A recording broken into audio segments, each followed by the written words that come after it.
My husband decided to work away from home, and though I felt lonely, I firmly believed in the bond between us as a couple. However, as time passed and he returned home less frequently, my trust in him began to wane.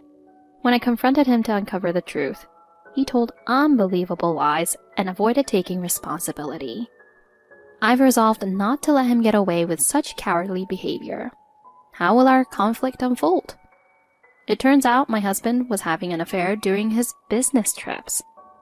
It was serious enough that I had to inform everyone.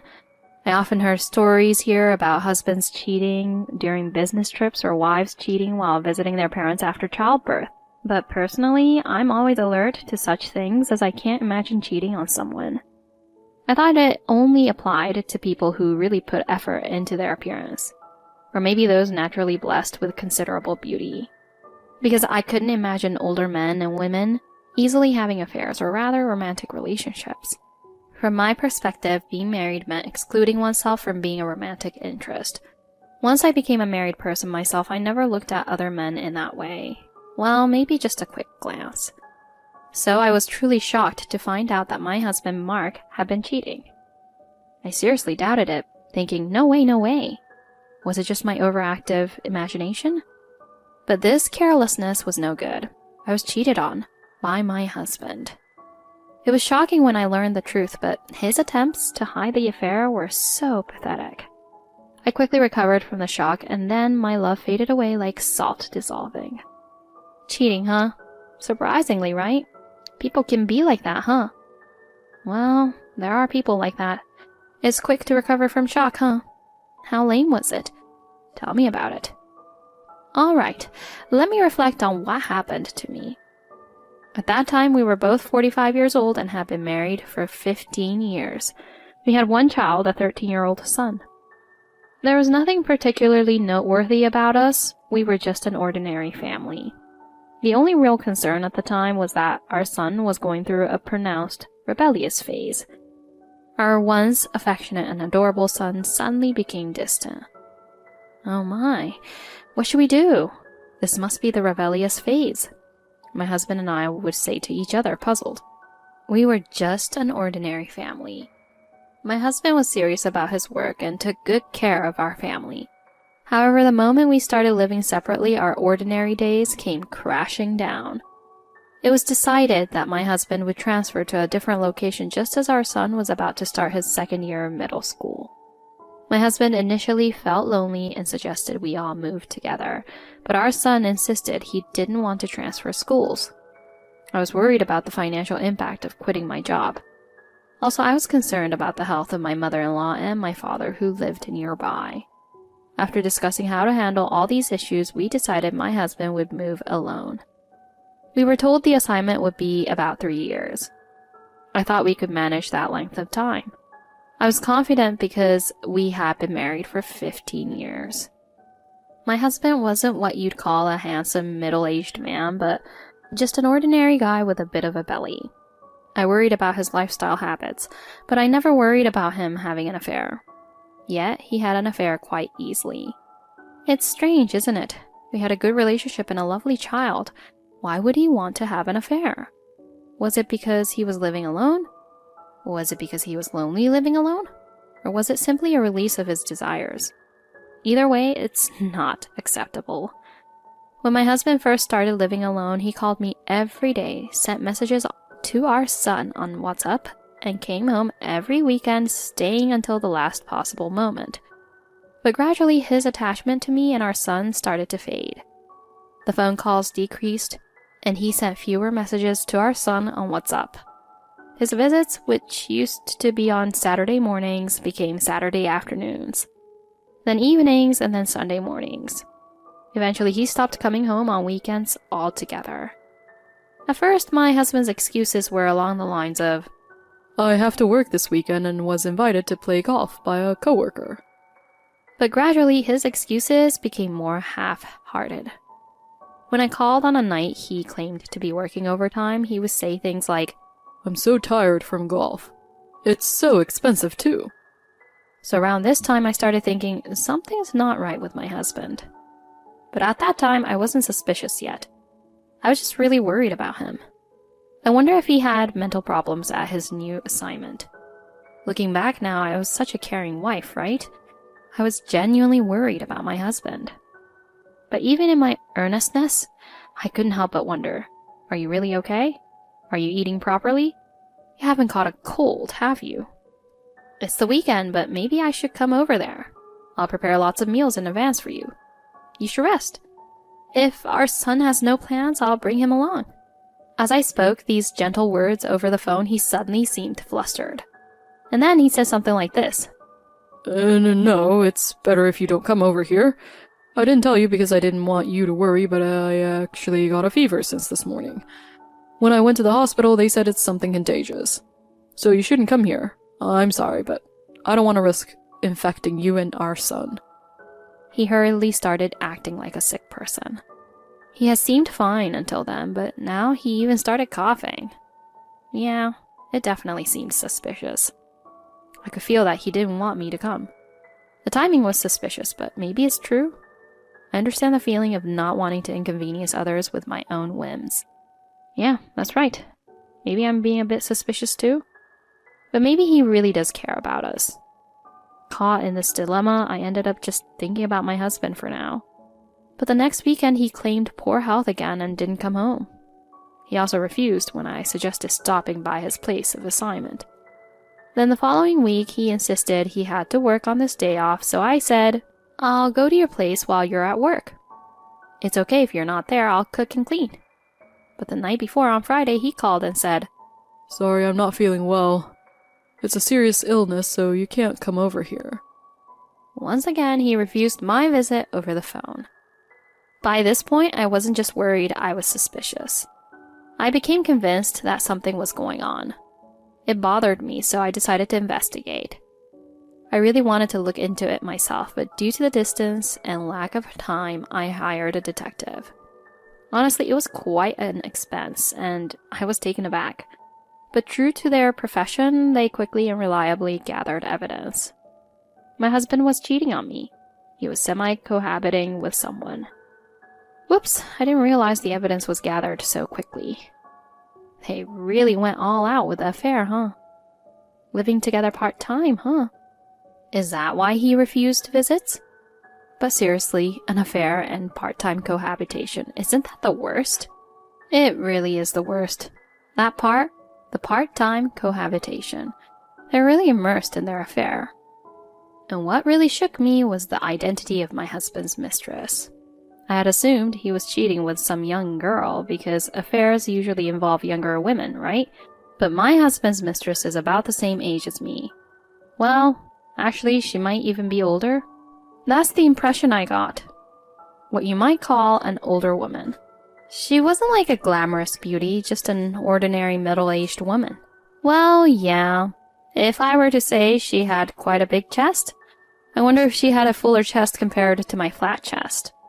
It's not like I felt defeated by that, but somehow it really irritated me. What really bothers me is what I feel insecure about. No, actually, she has what I wanted the most. And he's having an affair with someone like that. I couldn't help but think. I couldn't forgive him. I was burning with anger. I understand how you feel, but calm down. It'll be okay. Human worth isn't determined by chest size. I get it. It's natural to hate cheating itself, but feeling like you lost to this person especially is unforgivable, right? I'm sorry for getting upset. No, the fact that my husband betrayed me and our son, indeed I was most angry about this matter. But somehow I felt even more frustrated. I thought, what am I going to do with this husband? Should I let him do as he pleases, or boil him, or fry him? But while I was pondering these things, my husband took action first. One day he called me with a heavy voice and made a ridiculous proposal. Hello, how are you? Oh, what's wrong with you? Another cold? Well then, I won't be able to come to your place this week either. That cold of yours, it's contagious, right? You're always falling ill every week. It must be tough. Yeah, that's right. I've been feeling unwell again. So I actually went to the hospital the other day. Hospital? You've been going there before, right? Oh no, this time I went for a detailed examination. The stomach issues have been persisting. Oh, I see. Is that so? Well, about that result, they said I only have 6 months left. There's nothing that can be done. Wait, what? You have only 6 months left? Yeah, that's right. So could you please divorce me? I don't want to burden you and our son with my illness. Divorce? But we're a family. Shouldn't we face illness together? I don't want to steal your time. That's why I've decided to quietly leave on my own. Please grant me this final selfish request. Well, if you insist that much. Thank you, Sarah. Now about the division of assets in the divorce. Since I can't work anymore, could I get a bit more? Medical expenses are no joke. Also, I can't afford child support for our son. I have no savings or inheritance. Please, forgive me. So there won't be any division of assets or child support because you can't work? I guess that means you have no intention of paying alimony either. There won't be any alimony, right? It's inevitable when it comes to life. I see, but I'm a bit confused right now, so I'll organize my feelings and think things through after this. Oh, sorry for bringing this up suddenly, but let's proceed with the divorce for now. I'll send the divorce papers. Take care of our son. I hope he finds happiness. The above was the conversation exchanged between my husband and me. What do you think? Quite something, right? Did he lie about having 6 months to live to smoothly get a divorce? And then skipping out on alimony and child support? Are you serious? But there's a very low probability that is true. Are you sure about that? Yeah, I'm fine. My husband is as healthy as can be. Actually, I recently received the results of my husband's health checkup, and he seems perfectly healthy. His triglyceride levels were a bit high, though. So the story about my husband having 6 months to live earlier was a blatant lie. I wonder why my husband thought he could get away with such a lie. Or maybe he thought he could deceive me like that. Do you think I'm being seriously underestimated here? It really got me furious. Besides, isn't this just too cowardly? Isn't it too lame? Isn't it too pathetic? If you cheated and had a change of heart, then apologize clearly and show some sincerity. My anger was all over the place, and the last bit of love I had for my husband shattered into pieces. I thought, I'll be mean to him. I'll make him regret it. About a week after that phone call announcing his terminal illness, I called my husband in the middle of the day while he was at work. He didn't answer his smartphone, probably because he was busy, but I managed to talk to him by calling his office. What the hell, Sarah? Calling me at work? You called the office directly? Did you say something to my boss? He was looking at me weirdly. Well, you didn't answer your smartphone. By the way, are you still working, even though you only have 6 months to live? Oh, well, I have to hand over my duties. Even if I'm sick, it's irresponsible to quit so easily. I see. You're so dutiful, but it's okay. You can prioritize your health and quit right away. Huh? I explained to your boss earlier that you only have 6 months left to live, and that you're not in a state to work anymore. What? Why would you do that? Why would you do something like that without asking me? What? But it's true, isn't it? Or are you saying it's not? You can't work, so you can't pay for our son's child support, right? Oh, yes, but work isn't that simple. What? It's unthinkable for a company to overwork a sick person. I'll report this to the labor union. No, calm down. Let's talk about this later. I have work to do now. Yes, right. The handover. Oh, and I also thanked your boss for that other thing. That other thing? Did you tell him something else? Oh, you know, the thing. About Ashley from your office taking care of you while you were away. What? How do you know about her? That's not important. Anyway, I told your boss that Ashley was living with you and taking care of you. I thanked him for that too. I said, your company is very caring. You told my boss that Ashley was coming to my house? Yes, because it's true, isn't it? I even have proof photos. Ugh. I'm really laying it on thick. I revealed everything to his boss so smoothly. His mistress was a woman named Ashley from the same workplace, revealing their relationship and punishing both at the same time. Nice. Yes, since his affair partner was someone from his workplace, I thought this would be an easy way to get revenge. The boss was really surprised. He was also surprised that my husband was practically living with Ashley. Because Ashley had a strong relationship with the boss, too. By the way, the boss is divorced and single, and Ashley is single, too. They were even talking about promises of remarriage or whatnot. Well, setting aside the romantic chaos among these middle-aged men and women, my husband was left speechless by my report. But I didn't stop there. I dealt another blow. Also, I explained the situation to his parents, so both his father and mother were surprised. You're no good. Keeping such an important thing a secret like this. Did you also tell my parents? Why would you do something like that on your own? But aren't we getting divorced? Naturally, we should inform each other's parents about the divorce. And then it leads to being asked about the reason for the divorce, right? I just answered honestly when I was asked. I didn't want to make my parents anxious. Don't do things on your own. But it's better to tell the truth. Well, if the reason for the divorce was something like infidelity, I understand the feeling of wanting to keep it a secret. But it's about life and death, so it can't be helped. Ugh. So your mom says she'll come to see you right away. She says she'd bring you home and take care of your recovery properly. I also arranged for relatives to be informed and to arrange for a car. It's really heartwarming that everyone is worried about you. They might be arriving there soon. They might even come to pick you up at your workplace. The call ended abruptly here. I was really frantic. Excuses to the bosses, excuses to my parents, and now excuses to relatives too? That's too many tasks. He's telling strange lies to escape responsibility. And on top of that, telling such a heart-wrenching lie as having 6 months to live. Honestly, I couldn't forgive the affair itself, of course, but abandoning any attempt to make up for what he did. This cowardly way of doing things made me the most angry. Also, abandoning responsibility for our son. So while my husband was in disarray, I promptly submitted a divorce application. Furthermore, I decided to move to ensure we no longer had to live together. Actually, I did hesitate about moving, because I thought it was selfish of me to separate my son from his friends during his high school years. But my son, he encouraged me. I'll be fine. I can stay connected with my friends on social media, and I'll make new friends at the new school, he said. And he followed me saying that. Even though lately my son seemed annoyed with me, he said I don't have to rely on such a betraying father. I'll do my best. I'm okay with not going to high school and working instead, he said.